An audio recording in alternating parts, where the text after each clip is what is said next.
Good morning guys. Ang tatalakayin natin ngayon ay tungkol sa unoriginal content. Ibig sabihin lang yon na yung photos or yung mga videos na pinost mo ay hindi nanggaling sa cellphone mo or hindi mo ginamit yung device mo or yung cellphone mo para makuha yung photo or yung video. Yun lang naman yun.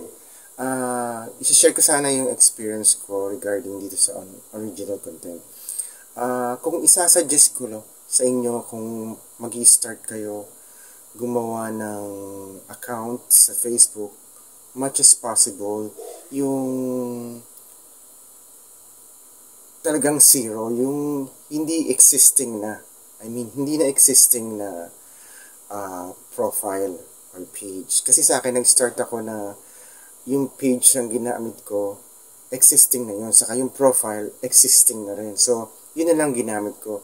So, when I encountered an original content, talagang hahanapin mo pa yung video kung kailan na post. Sometimes, 2019, 2022, kasi parang nililinis ni Meta or ni Facebook yung page mo or yung profile account mo.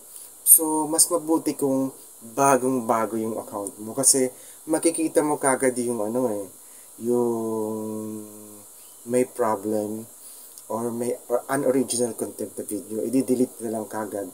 Kaysa yung existing na, hanapin mo kasi biglang lumalabas lang sa notification mo na unoriginal yun. So, magsa-search ka pa, although meron naman tayong filter na tinatawag with a specific date lang, tapos lalabas lahat yung mga pinost mo.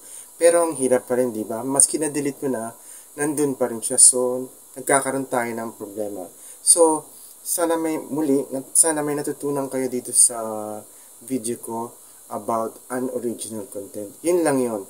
Ang ibig sabihin yun, yung photos or video na pinost mo, hindi nanggaling sa device mo or sa cellphone mo. Muli, sana may natutunan kayo sa video ko and pakishare na rin doon sa mga baguhan at iba ang may alam. Salamat po at magandang araw sa inyo lahat.